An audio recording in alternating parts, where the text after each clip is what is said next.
Hey guys, welcome back to my channel Soch botany. तो आज हम देखेंगे प्लास्टिड्स के बारे में कि प्लास्टिड क्या होता है। ठीक है, तो इसमें हमें क्या क्या देखना है। फर्स्ट इंट्रोडक्शन प्लास्टिड्स के बारे में, सेकेंड उसकी हिस्ट्री के बारे में, फिर है प्रोप्लास्टिड डिफ्रेंशिएशन की जो प्रोप्लास्टिड्स होती हैं उनका डिफ्रेंशिएशन कैसे होता है और उनसे जो प्लास्टिड्स हैं वो कैसे बनते हैं। उसके बाद फिर नेक्स्ट हम देखते हैं टाइप्स ऑफ प्लास्टिड कि जो प्लास्टिड हैं उनके कौन कौन से टाइप्स हैं अकॉर्डिंग टू पिगमेंटेशन के आधार पर। उसके बाद नेक्स्ट है क्लोरोप्लास्ट। जो क्लोरोप्लास्ट क्या होता है, एक जो प्लास्टिड है उनका एक इम्पॉर्टेंट मेंबर है जो भी फोटोसिंथेटिक प्लांट्स होती है उनमें यह पाया जाता है। तो इसके बारे में भी हम देखेंगे और लास्ट इनके फंक्शंस के बारे में कि जो प्लास्टिड है वह क्या क्या कार्य करता है। चलिए शुरू करते हैं कि फर्स्ट हम क्या देखेंगे प्लास्टिड के बारे में, उनका इंट्रोडक्शन। तो प्लास्टिड है वो कहाँ पाए जाते हैं, जो भी प्लांट सेल्स होती है उनमें यह पाए जाते हैं। प्लांट की अधिक जो सेल्स हैं उनमें प्लास्टिड प्रेजेंट होती हैं और यह क्या होती हैं, कलर्ड भी होती हैं और कलरलेस भी होती हैं, रंगीन एवं रंगहीन हो सकते हैं। जो प्लास्टिड है वह रंगीन एवं रंगहीन हो सकते हैं। उसके बाद हम देखते हैं और ये जो सभी जो लिविंग फोटोसिंथेटिक प्लांट सेल्स होती है उनमें पाए जाते हैं और जो फोटोसिंथेटिक प्रोटिस्ट है उनमें भी पाए जाते हैं। यानी इनमें जो भी प्लास्टिड क्या है, क्लोरोप्लास्ट प्रेजेंट होता है और क्लोरोप्लास्ट के कारण इनमें क्या होती है, फोटोसिंथेसिस की क्रिया होती है। तो जो प्लास्टिड है वह इन सभी जो लिविंग फोटोसिंथेटिक प्लांट सेल्स हैं, जो भी प्रोटिस्ट हैं, इनमें पाए जाते हैं। उसके बाद आगे हम देखते हैं कि यह क्या होते हैं, डबल मेम्ब्रेन सेल ऑर्गेनेल हैं और इन्हें क्या कहते हैं, सेमी ऑटोनोमस ऑर्गेनेल। तो सेमी ऑटोनोमस ऑर्गेनेल क्या है, क्लोरोप्लास्ट। तो क्लोरोप्लास्ट को हम देखते हैं कि यह क्या है, एक फोटोसिंथेटिक पिगमेंट है, फोटोसिंथेटिक प्लास्टिड है। ठीक है, तो जो फोटोसिंथेटिक प्लास्टिड है इनमें कौन सा पिगमेंट पाया जाता है, ग्रीन कलर का, और इस पिगमेंट को हम क्या कहते हैं, क्लोरोफिल। तो इनमें जो भी पिगमेंट पाया जाता है क्लोरोफिल, इनके आधार पर ही क्या होता है, फोटोसिंथेसिस की क्रिया होती है। तो यह क्या होता है, सेमी ऑटोनोमस ऑर्गेनेल। यानी जो क्लोरोप्लास्ट जो सेल ऑर्गेनेल है उसमें हम देखते हैं कि इनमें न्यूक्लियस के अलावा अपना खुद का जीनोम होता है, जिसके द्वारा यह जो कुछ प्रोटीन्स होती है उनका सिंथेसिस खुद ही कहते हैं, इसलिए इसे हम क्या कहते हैं, सेमी ऑटोनोमस ऑर्गेनेल कहते हैं। तो जो क्लोरोप्लास्ट जीनोम है इनका ऑर्गेनाइजेशन कैसे होता है, इनके फंक्शंस क्या है, इनमें डिटेल में मैंने बताया हुआ है, आप जाकर उसे देख सकते हैं। उसके बाद आगे हम देखते हैं कि जो क्लोरोप्लास्ट है वह सभी जो फोटोसिंथेटिक यूकेरियोट्स होती है उनमें यह पाए जाते हैं और यह फोटोसिंथेटिक साइट के रूप में काम करते हैं क्लोरोप्लास्ट, जिनमें क्या होगी, फोटोसिंथेसिस की प्रोसेस होती है। तो इनमें हम देखते हैं कि जो प्लास्टिड होते हैं वह अलग अलग भी हो सकते हैं। नेक्स्ट हम देखते हैं उनकी हिस्ट्री के बारे में कि जो प्लास्टिड्स है उनकी वह उत्पन्न कैसे हुए, प्लास्टिड कैसे बना। तो इनका जो हिस्ट्री है उसका डिटेल मैंने जो क्लोरोप्लास्ट का ऑर्गेनाइजेशन है उनमें मैंने बताया हुआ है, अगर आप डिटेल में देखना चाहते हैं तो उसे देख सकते हैं। तो इसमें हम थोड़ा सा देख लेते हैं कि इनकी हिस्ट्री क्या है। तो जो वैज्ञानिक हैं उनके द्वारा यह माना जाता है कि जो प्लास्टिड है वह जो फोटोसिंथेटिक या साइनोबैक्टीरियम और एंसिस्ट्रल जो यूकैरियोटिक सेल्स थी इनके इन एंडोसिम्बायोटिक इवेंट से उत्पन्न हुए हैं। यानी साइनोबैक्टीरियम ये क्या है, प्रोकैरियोट्स जो और जो एंसिस्ट्रल यूकैरियोटिक सेल थी इनमें क्या हुआ, एंडोसिम्बायोटिक इवेंट है, यानी एंडोसिम्बायोटिक रिलेशनशिप थे, जिसके द्वारा क्या हो गया, प्लास्टिड क्या हुए, उत्पन्न हुए। एंडोसिम्बायोटिक माने एक ऐसा ऑर्गेनिज्म जो किसी दूसरे जीव के शरीर में या उनके सेल्स में रहता है और एक दोनों क्या होते हैं, परस्पर क्रिया करते हैं, मतलब परस्पर साथ साथ रहते हैं। तो इस एंडोसिम्बायोटिक इवेंट के द्वारा ही प्लास्टिड्स क्या है, बने हैं, ऐसा माना जाता है। क्योंकि इसमें जो भी प्लास्टिड होते हैं उनमें कुछ कुछ कैरेक्टर्स क्या होते हैं, वो प्रोकैरियोट्स के समान दिखाई देते हैं। तो यह भी एक आधार है, जैसे साइनोबैक्टीरियम क्या होगा, यह प्रोकैरियोट्स है। इसके बाद हम देखते हैं कि जो इनमें क्या होता है, खुद का जीनोम होता है, यानी खुद इनमें जेनेटिक मटेरियल पाया जाता है, डीएनए पाया जाता है और इनका खुद का जीन एक्सप्रेशन सिस्टम होता है। इनमें जेनेटिक मटेरियल के रूप में डबल स्ट्रैंडेड डीएनए होते हैं और इनकी मल्टीपल कॉपीज प्रेजेंट होती हैं, जिनके द्वारा यह क्या करते हैं, प्रोटीन का सिंथेसिस भी करते हैं। और इनमें 70S राइबोसोम पाए जाते हैं, यानी जो प्रोकैरियोट्स में राइबोसोम जो होता है उसी प्रकार इनमें भी 70S राइबोसोम पाए जाते हैं, जिनके द्वारा जो भी इनमें जेनेटिक मटेरियल डीएनए है, इनके द्वारा इनकोडेड जो भी प्रोटीन्स हैं, यानी जो जीन्स विभिन्न प्रोटीन्स को क्या करते हैं, इनकोड करते हैं, इनमें प्रोटीन का सिंथेसिस होता है।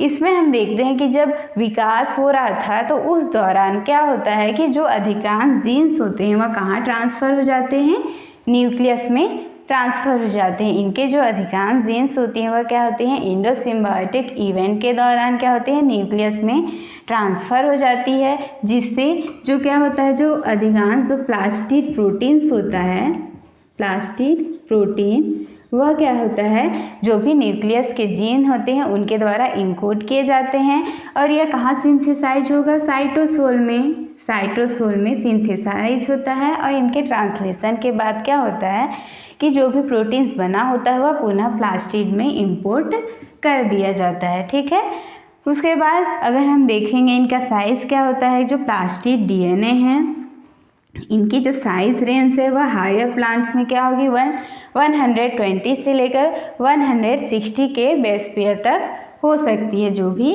हायर प्लांट्स होते हैं उसमें।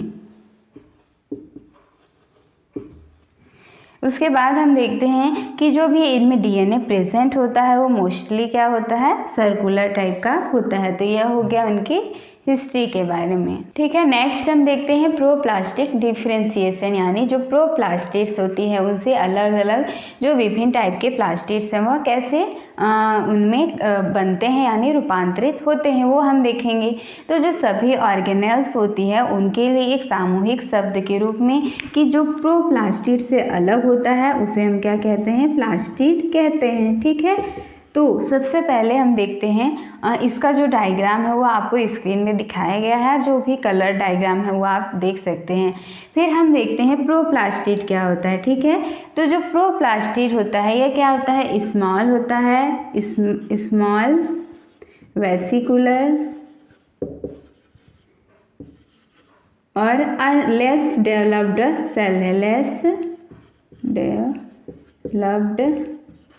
लेस डेवलप्ड होता है, जो और कहाँ पे होता है, जो मेरिस्टेमेटिक स्ट्रक्चर्स होती है उनमें पाया जाता है, यानी जो भी सेल्स विभाजित हो रही होती हैं वहाँ पे यह स्मॉल वेसिकुलर लेस डेवलप्ड होता है। और यह अनडिफ्रेंशिएटेड जो सेल्स होती हैं उनसे क्या होता है, जो भी प्लास्टिड्स होती है वह क्या होती है, अलग होती है। तो इसमें हम देखते हैं कि जो इमेच्योर प्लांट सेल्स होती हैं, यानी जिनका डेवलप्ड नहीं हुआ है, जो इमेच्योर है, ठीक है, अब उनमें क्या होता है, डिफ्रेंशिएशन होगा, यानी वो मैच्योर होगी। तो यह जो प्रोप्लास्टिड होगा उनमें क्या होगा, डिफ्रेंशिएशन होगा, यानी जो प्रोप्लास्टिड है वह अलग अलग जो भी प्लास्टिड्स हैं उनमें डिफ्रेंशिएट हो जाएंगे। इनसे जो भी क्लोरोप्लास्ट बनेगा, ल्यूकोप्लास्ट बनेगा। तो इस तरीके से अलग अलग प्लास्टिड किससे बनते हैं, प्रोप्लास्टिड से ही बनते हैं।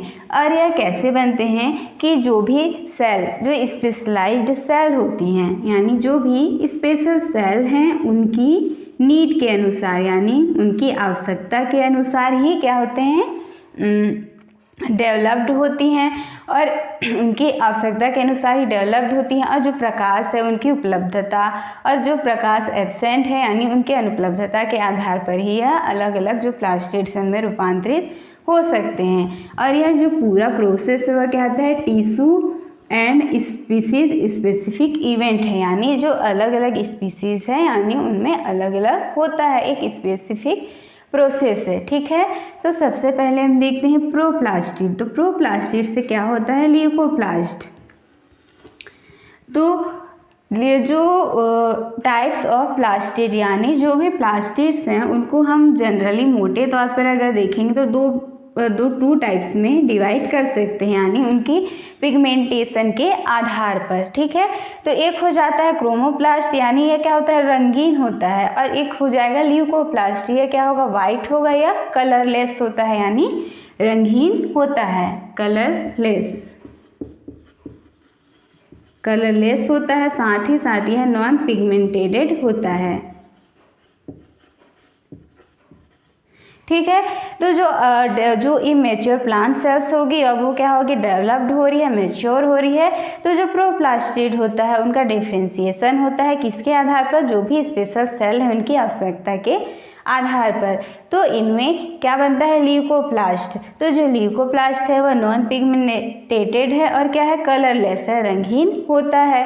और जो ल्यूकोप्लास्ट होता है वह एक स्टोरेज ऑर्गेनल्स के रूप में काम करता है, यानी इनमें विभिन्न प्रकार की जो स्टार्च है, प्रोटीन्स हैं, लिपिड्स हैं, उनका स्टोर होता है। तो इनके आधार पर हम इसे तीन प्रकार से डिवाइड कर सकते हैं, क्लासीफाई कर सकते हैं। पहला होगा एमाइलोप्लास्ट, सेकेंड है प्रोटीनोप्लास्ट या प्रोटियोप्लास्ट भी इसे कह सकते हैं, थर्ड है इलियोप्लास्ट। ठीक है, तो सबसे पहले हम देखते हैं कि जो एमाइलोप्लास्ट होता है वह क्या करता है, जो स्टार्च होती हैं उनका स्टोरेज, यानी जो स्टार्च है उनका स्टोर करता है। फिर सेकंड होता है क्या, प्रोटीनोप्लास्ट या प्रोटियोप्लास्ट भी कहते हैं। ठीक है, तो ये किसके स्टोरेज के लिए है, प्रोटीन, जो भी प्रोटीन्स होती है उनकी सॉर्टिंग मॉडिफिकेशंस के लिए रिस्पॉन्सिबल हैं प्रोटीनोप्लास्ट। उसके बाद नेक्स्ट है इलियोप्लास्ट। ठीक है, तो इलियोप्लास्ट किसका स्टोर करता है, लिपिड। तो यह लिपिड का स्टोर करता है। इसमें हम देखते हैं कि यह लिपिड के स्टोरेज के लिए, यानी जो भी लिपिड्स होती हैं उन्हें लिपिड ड्रॉपलेट के रूप में,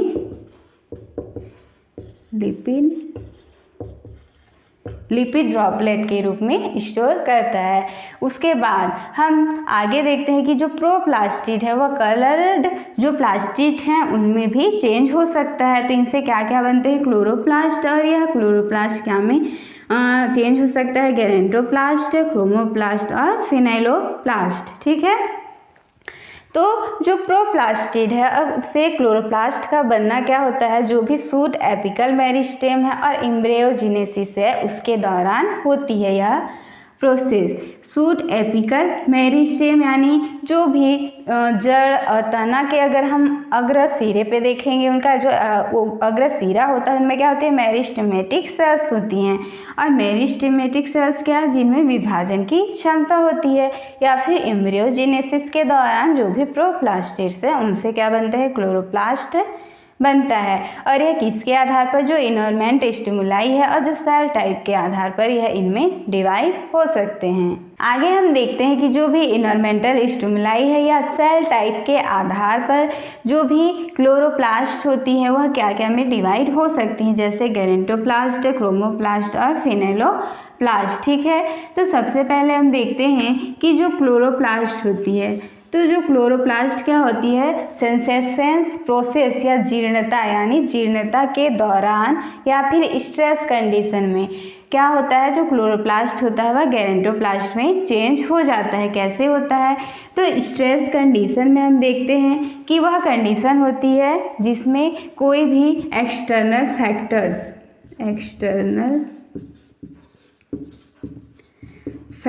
जो होती हैं वह क्या करते हैं, जो भी प्लांट सेल्स होती हैं उनकी ग्रोथ, उनकी डेवलपमेंट और जो उनकी प्रोडक्टिविटी होती है उनके प्रतिकूल रूप से क्या करते हैं, प्रभावित करते हैं। ठीक है, तो इस दौरान क्या होता है कि जो भी क्लोरोप्लास्ट होता है उनका सीरियल चेंजेस इनमें देखने को मिलते हैं। सीरियल चेंजेस इनमें क्या होता है, क्रमिक परिवर्तन होता है। और इनमें जो भी क्लोरोफिल्स होती हैं या भी जो थैलेकॉइड मेम्ब्रेन्स होती है उनकी ब्रेकडाउन होता है। और इनके बाद क्या होता है, जो क्लोरोप्लास्ट होती है वह गेरेंटोप्लास्ट में क्या होता है, चेंज हो जाता है, जो जीर्णता की प्रोसेस होती है उस दौरान और स्ट्रेस कंडीशन में। ठीक है, तो गेरेंटोप्लास्ट को अगर हम देखेंगे, जो भी शरद ऋतु होती है उनमें क्या होता है कि जो भी प्लांट्स की पत्तियां होती है वह फोटोसिंथेसिस जो प्रोसेस है वह नहीं करती है। तो इस दौरान क्या होता है, विभिन्न जो भी ऑर्गेन्स है उनमें चेंजेस के लिए क्या है, गेरेंटोप्लास्ट क्या होता है, रिस्पॉन्सिबल होता है। ठीक है, उसके बाद आगे हम देखते हैं क्रोमोप्लास्ट एंड फिनाइलोप्लास्ट। तो जो क्रोमोप्लास्ट होता है वह क्या होता है, कलर्ड होता है, और जो भी फोटोसिंथेटिक जो भी पिगमेंट होती हैं उनके सिंथेसिस के लिए रिस्पॉन्सिबल होता है। और इन विभिन्न स्टोरेज के लिए भी जो फाइटोकेमिकल्स होती है उनके स्टोरेज के लिए भी क्या है, रिस्पॉन्सिबल होता है।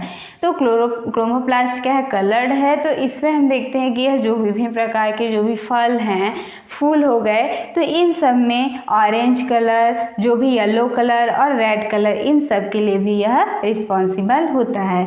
और इसके साथ जो फिनाइलोप्लास्ट होता है, ये दोनों क्या करते हैं, जो भी फाइटोकेमिकल्स होती हैं उनके उनके स्टोरेज के लिए रिस्पॉन्सिबल होती हैं। जैसे मैं यहाँ पे लिख देती हूँ, जो भी फाइटोकेमिकल्स क्या हो गए, कैरोटीनॉइड्स हो गए, और जो भी फिनाइल प्रोपेनॉइड्स होती हैं,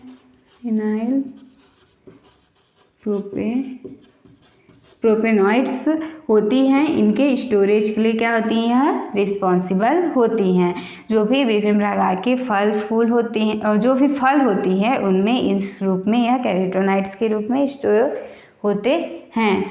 अब आगे हम देखते हैं कि इलियोप्लास्ट क्या होता है, यानी जो भी प्रोप्लास्टिड्स है, तो यह क्या होगी, जो लाइट होती है, यानी जो भी प्रकाश है उसकी उपलब्धता के आधार पर ही क्या होते हैं, डिफरेंशिएट होते हैं। तो इसमें एक क्या होता है कि जब लाइट उपलब्ध है तो यह क्या हो जाता है, क्लोरोप्लास्ट में चेंज हो जाता है। लेकिन जो भी डार्क ग्रोन प्लांट्स होते हैं,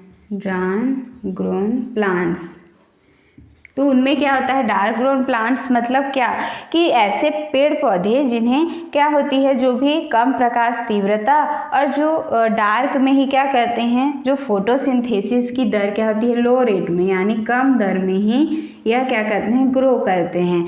तो इसे हम क्या कहते हैं, डार्क ग्रोन प्लांट्स कहते हैं। तो इनमें क्या होता है कि जो प्रोप्लास्टिड्स से ये क्या होते हैं, इलियोप्लास्ट में चेंज हो जाते हैं। तो इलियोप्लास्ट में जब भी लाइट यानी जब प्रकाश आता है तो यह क्या होते हैं, क्लोरोप्लास्ट में विकसित हो सकते हैं। तो यह क्या होता है,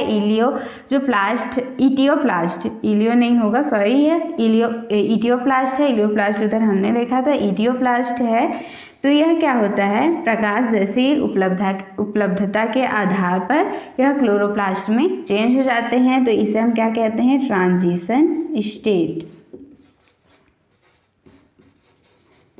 तो अब इसमें क्या प्रोसेस होती है, ठीक है, तो वो हम देखेंगे कि जो इलियोप्लास्ट में एक झिल्ली के क्या होते हैं, सेमी क्रिस्टलाइन ट्यूबुलर एरेस पाए जाते हैं, जिसे हम क्या कहते हैं, प्रीमोलर बॉडीज पर कहते हैं। जो इटियोप्लास्ट में है यह क्या कहलाता है, प्रीमोलर बॉडीज, ठीक है। अब जो प्रीमोलर बॉडीज होती है उसे हम क्या कहते हैं, उसमें क्या होता है, येलो ग्रीन प्रीकर्सर पिगमेंट होता है, जिसे क्या कहते हैं, प्रोटोक्लोरोफाइलाइट, ठीक है, प्रोटोक्लोरोफाइलाइट। ये क्या हो गया, पिगमेंट हो गया, जो कहाँ होता है, जो प्रीमोलर बॉडीज है उनमें प्रेजेंट है। अब जो प्रीकर्सर, तो प्रीकर्सर का मतलब क्या होता है, कोई भी ऐसा पदार्थ, सेल या सेल कंपोनेंट जिससे क्या होगा, अन्य पदार्थ बनेगा, अन्य सेल कंपोनेंट बन सकता है, तो उसे प्रीकर्सर कहते हैं। तो यह पिगमेंट क्या है, प्रोटोक्लोरोफाइलाइट, ठीक है। अब इससे क्या बनता है कि जो भी chlorophyll precursor light dependent enzyme होती हैं, जैसे ही इन्हें लाइट मिलता है तो ये क्या होती हैं, एक्टिव हो जाती हैं, और इसके द्वारा जो भी प्रोटोक्लोरोफाइलाइट होती है वह किस में चेंज हो जाता है, क्लोरोफाइलाइट में, और यह अंततः किस में चेंज हो जाएगा, क्लोरोफिल में, ठीक है। तो क्लोरोफिल हम जानते हैं कि यह ग्रीन पिगमेंट है जो कहाँ पाया जाता है, क्लोरोप्लास्ट में। तो इस तरीके से जो भी इटियोप्लास्ट होता है उनका क्लोरोप्लास्ट में चेंज हो जाता है। तो ये सारी प्रोसेस है जिसके थ्रू जो भी प्रोप्लास्टिड्स होती हैं उनसे अलग अलग जो भी प्लास्टिड हैं उनका रूपांतरण होता है, डिफरेंशिएट होता है। आगे हम देखते हैं क्लोरोप्लास्ट के बारे में, ठीक है। क्लोरोप्लास्ट तो क्लोरोप्लास्ट क्या होता है, जो भी प्लास्टिड फैमिली होती है उनका इम्पॉर्टेंट मेंबर है, जिनमें क्लोरोफिल पिगमेंट पाया जाता है, सब अभी जानते ही हैं। तो जो भी इनमें फोटोसिंथेसिस की प्रोसेस होती है, ठीक है। तो जो क्लोरोप्लास्ट होता है उनका इंटरनल स्ट्रक्चर हम देखेंगे तो कुछ इस तरीके से है। इनमें ये वाला क्या होता है, ये डबल मेम्ब्रेन ऑर्गेनेल है, जिसे ये क्या है, आउटर मेम्ब्रेन हो गया। ये वाला क्या हो गया, इनर मेम्ब्रेन। और जो आउटर मेम्ब्रेन और जो इनर मेम्ब्रेन है, इनके बीच का स्पेस क्या कहलाता है, इंटर मेम्ब्रेन स्पेस,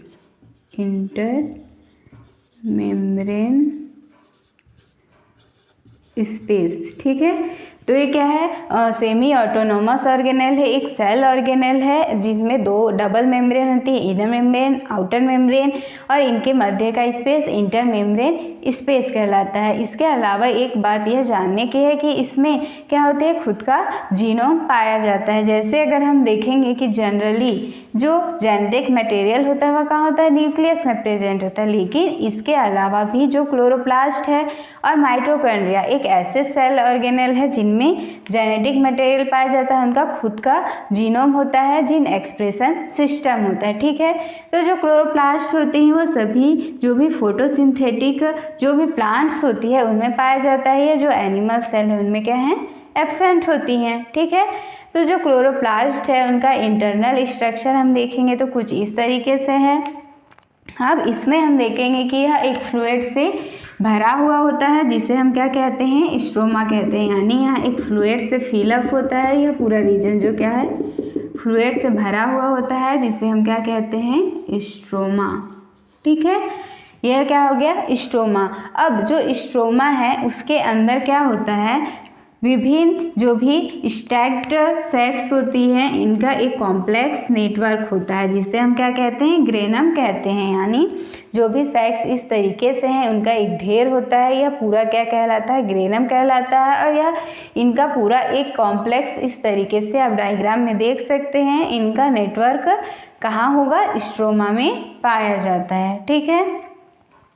और जो यह फ्लैटेंड सैक होती हैं उन्हें हम क्या कहते हैं, थैलेकॉइड कहते हैं। यानी एक सैक हो गया, यह क्या कहलाएगा, थैलेकॉइड कहलाता है। जैसे हम देखेंगे कि जो भी इस तरीके से एक यानी एक प्लेट तरह की संरचना हम मान सकते हैं, जो भी सैक है उनका इस तरीके से क्या होगा, ढेर लगा हुआ होता है।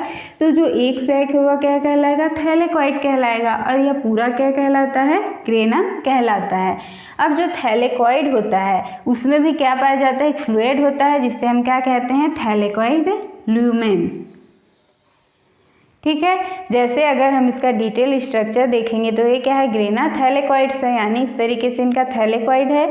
और इनमें जो भी अंदर जो भी फ्लूइड से यह फिलअप होता है यह क्या कहलाता है, थैलेकॉइड ल्यूमेन कहलाता है। यह बाहरी पार्ट क्या है, थैलेकॉइड मेम्ब्रेन। और जो थैलेकॉइड ल्यूमेन होती हैं इनमें ही जो जो भी फोटोसिंथेटिक पिगमेंट होती है वह इसी में पाई जाती है। क्या हो जाएगा, क्लोरोफिल, ठीक है। तो इनमें फोटोसिंथेटिक पिगमेंट क्लोरोफिल पाया जाता है। तो इसमें हम देखते हैं कि जो भी ग्रेनम हो गया तो ये क्या होती है, एक दूसरे से कनेक्टेड होती हैं। और किसके थ्रू कनेक्टेड होती हैं, अनस्टैक्ड स्ट्रोमा थैलेकॉइड से ये क्या होती है, कनेक्ट होती है। जैसे हम देख सकते हैं ये क्या है, स्ट्रोमा थैलेकॉइड। तो यह क्या है, अनस्टैक्ड है, यानी एक सिंगल ही है। तो इन जो स्ट्रोमा थैलेकॉइड होती है इनके थ्रू ही जो भी ग्रेनम होती है वह एक दूसरे से कनेक्टेड होती हैं और एक कॉम्प्लेक्स स्ट्रक्चर बनाती है। इसमें अगर हम देखेंगे कि जो इनकी संख्या होती है वह सभी क्लोरोप्लास्ट में अलग हो सकती है। इनमें 10 से लेकर 100 तक इनकी संख्या हो सकती है, ठीक है। तो जो क्लोरोप्लास्ट होता है इनका जो फंक्शंस है, यानी इन सब के क्या क्या कार्य हैं, इन सबको अगर हम इनका एक अलग से देखेंगे, इनके डिटेल्स जो भी फंक्शंस है, जो फोटोसिंथेसिस प्रोसेस है, उन सब के बारे में, ठीक है। तो यहाँ प्लास्टिड के केस में हम देख सकते हैं कि जो क्लोरोप्लास्ट है वह जो भी प्लास्टिड फैमिली है उनका एक इम्पॉर्टेंट मेंबर है, डबल मेम्ब्रेन ऑर्गेनेल है। क्लोरोप्लास्ट में हम देखते हैं कि जैसे एक ग्रेना थैलेकॉइड होती है, जिनके विभिन्न सेक्स जो होती हैं वह प्रेजेंट होती हैं, और इनको पूरे रूप से हम क्या कहते हैं, ग्रेनम कहते हैं। ठीक है, ग्रेनम कहते हैं। और इसके साथ ही एक डोमेन क्या होता है, स्ट्रोमा, यानी दो डोमेन पाए जाते हैं, ग्रेना थैलेकॉइड या लैमेली, और दूसरा स्ट्रोमा थैलेकॉइड या स्ट्रोमा लैमेली। ठीक है, तो स्ट्रोमा थैलेकॉइड क्या करते हैं, जो विभिन्न ग्रेनम है उन्हें एक दूसरे को कनेक्ट करते हैं। ठीक है, तो ये हो गया। अब इसका अगर हम स्ट्रक्चर देखेंगे तो इनमें जो भी थैलेकॉइड की जो मेम्ब्रेन होती है उनमें लिपिड की एक विशिष्ट संरचना पाई जाती है, यानी इनमें जो भी लिपिड्स होती है तो उनका अगर कॉम्पोजिशन हम देखेंगे कि इनमें क्या है, लिपिड की मोनोलेयर पाई जाती है। अब ये लिपिड मोनोलेयर क्या होता है कि जो भी थैलेकॉइड मेम्ब्रेन्स होती है इनकी आउटर लेयर का ही एक विस्तार होता है, विस्तार कह सकते हैं हम। ठीक है, तो इनकी जो 80% जो लिपिड होती है उनमें क्या होते हैं, अनचार्ज्ड मोनो एंड डाई गैलेक्टोसाइल और डाई एसिल ग्लिसरॉल होते हैं, यानी गैलेक्टोलिपिड्स ये प्रेजेंट होते हैं। और जो 10% ही क्या होता है, इनमें फॉस्फोलिपिड होता है। तो ये इनका क्या हो गया, कंपोजिशन हो गया। तो इसमें हम देखते हैं कि जो लिपिड मोनोलेयर है उनसे एक प्लास्टोग्लोब्यूल्स, ठीक है, ये प्लास्टोग्लोब्यूल्स क्या होता है, इनको क्या करता है, इंक्लोज करता है क्या, लिपिड मोनोलेयर। और जो लिपिड मोनोलेयर होती है वह इनका डिफरेंट क्या होता है, डिफरेंट काम होता है, किस पर निर्भर करता है, जो भी प्लास्टिड होती है उनके नेचर पर निर्भर करता है, इनके अलग कार्य होते हैं। उसमें आगे हम देखते हैं कि जो क्लोरोप्लास्ट होती है उनमें क्या होता है, विभिन्न लिपोफिलिक मेटाबोलाइट्स पाए जाते हैं जो लिपिड बायोसिंथेसिस, उसकी स्टोरेज और क्लीवेज में कार्य करते हैं। ये हो गया। ठीक है, तो अगर इसमें एक स्ट्रक्चर हम देखेंगे, प्लास्टोग्लोब्यूल, जो किससे घिरा हुआ है, जो लिपिड मोनोलेयर है उससे घिरा हुआ है। और ये क्या होता है, जो भी थैलेकॉइड मेम्ब्रेन होती है, इसमें जो भी थैलेकॉइड है उसकी बाहरी मेम्ब्रेन क्या है, थैलेकॉइड मेम्ब्रेन। तो इस थैलेकॉइड मेम्ब्रेन से परमानेंट रूप से क्या होती है, जुड़ी हुई होती है। जो लिपोप्रोटीन्स होती है उनका सब कंपार्टमेंट है और थैलेकॉइड मेम्ब्रेन से जुड़ी हुई है, और इनमें जो विभिन्न बायोसिंथेटिक जो भी एंजाइम्स होती हैं वह इसमें पाए जाते हैं। जैसे यह डायग्राम में इस तरीके से दिखाया गया है, और यह थैलेकॉइड मेम्ब्रेन जो भी लिपिड मोनोलेयर से यह बना हुआ है। तो यह पूरा स्ट्रक्चर हो गया क्लोरोप्लास्ट का।